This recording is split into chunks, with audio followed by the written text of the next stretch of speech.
Hey everybody, Mr. K here, day 2 for our math lessons, which today we're going to focus on multiplying fractions. My class spent a good chunk of the second 9 weeks multiplying and dividing fractions, so this should be a great review. They should all know how to do this, but we'll go through a few problems and scenarios from your packet, so make sure they are doing proper steps with their strategies. So let's get started with an example first. Okay, so multiplying a fraction, we have 3/5 times 2/4. Now, step 1 in multiplying a fraction is our denominators don't have to be the same when we multiply a fraction. We can go as they are, okay? Step 2, we just multiply straight across. So our numerator times our numerator, our denominator times our denominator. All right, so in this case, 3 times 2 is 6.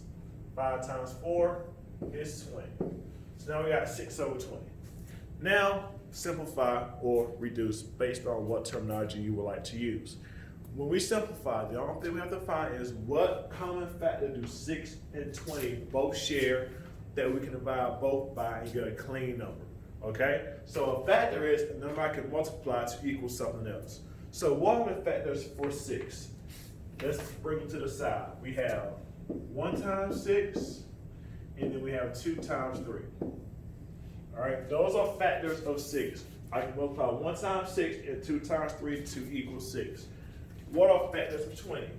All right, we have 1 times 20, 2 times 10, and then we have 4 times 5.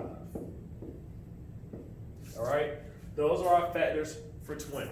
So now, what's the greatest common factor that 6 and 20 share? In this case, the answer is 2.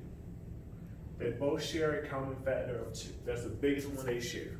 1 is never a common factor you go by because any number divided by 1 is the same number, so 1 we never use. All right, so this case is 2. So I'm going to divide my top by 2 and my bottom by 2. And when I do that, I get the answer 3/10. So when we multiply 3/5 times 2/4, our final answer when we simplify is 3/10. All right, so that's the base of what our students have learned this year in school. All right, so now let's look at a problem from day 2 from our packet, and let's look at problem number, let's go to problem number 4.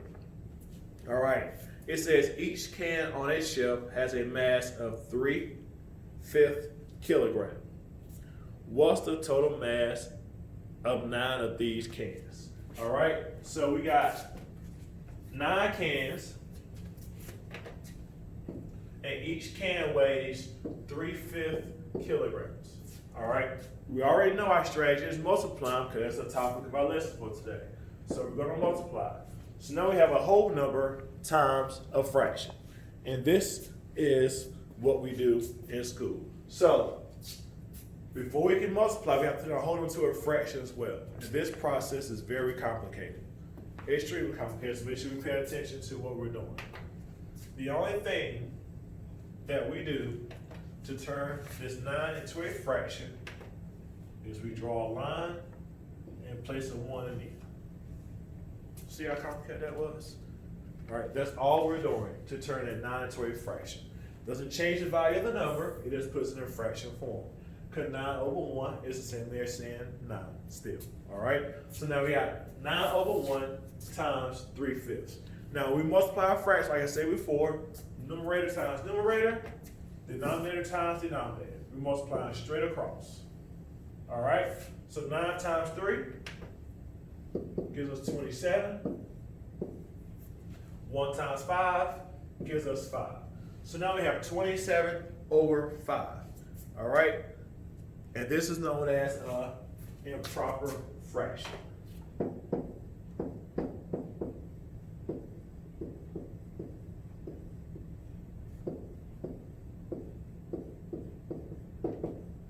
Now, it's seen as an improper fraction because our numerator is bigger than our denominator. Anytime your top number is bigger than your bottom number, that's known as an improper fraction. And so in this case, the answer is D, 27.5 kilograms. Now, just in case you wanted to convert this into an actual mixed number, what you would do is you would take your 27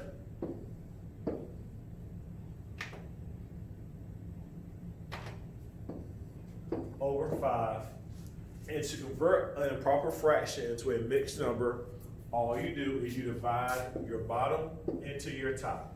So you come and your simple division problem. 5 divided into 27. All right, so now 5 can go in 27 5 times, and 5 times 5 is 25. Now I subtract. I got 2 left over, so this 2 is going to be my remainder. I don't have no one else to break down, so now I'm done. Now, what I teach the children is that everything outside the house goes into your mixed number. Everything outside the house goes into your mixed number. So now, all this is outside the house. So all this is going to be our mixed number. All right? So now, this represents our whole number. This represents our numerator. And this 5 here represents our denominator. So we're going to put them in their respective spots. So 27 over 5 equals 5 as my whole number, 2 as my numerator, and then 5 as my denominator. So 27 over 5 is the same thing as saying 5 2/5 if you want to convert a improper fraction into a mixed number. And there's our answer to number 4 on your packet. All right, now let's look at number 7. Number 7 deals with the shaded box, and we're talking about area.